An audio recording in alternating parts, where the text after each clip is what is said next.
Donald Trump has escalated tensions with America's closest allies.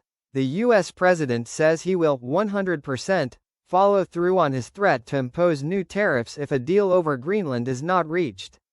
Speaking to reporters, Trump refused to rule out the use of force, replying, "No comment," when asked directly whether the United States could seize the island militarily.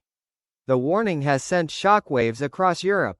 Trump has threatened to impose a 10% tariff on goods from 8 NATO allies starting in February.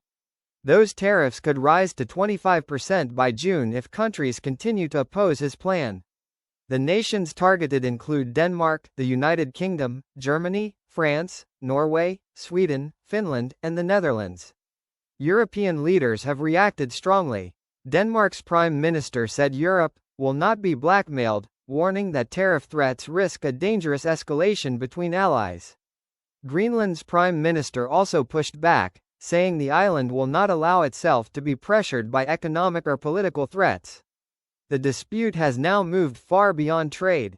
Trump insists Greenland is vital to U.S. national security. He argues that without American control, the island could become vulnerable to influence from Russia or China. But Denmark and Greenland reject that claim. They say Greenland's future must be decided by its people, not imposed from Washington. NATO leaders have also stressed that sovereignty and territorial integrity remain core principles of the alliance.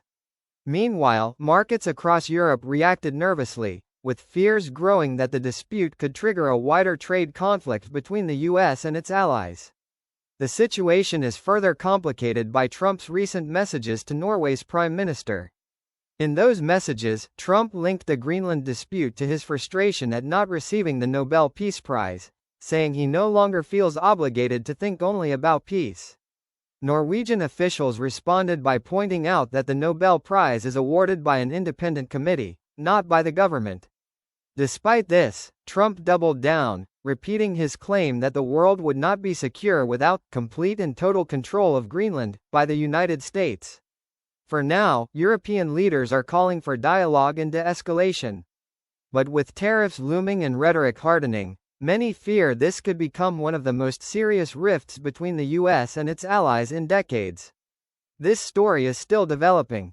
For more updates and deeper analysis, stay with us on the channel.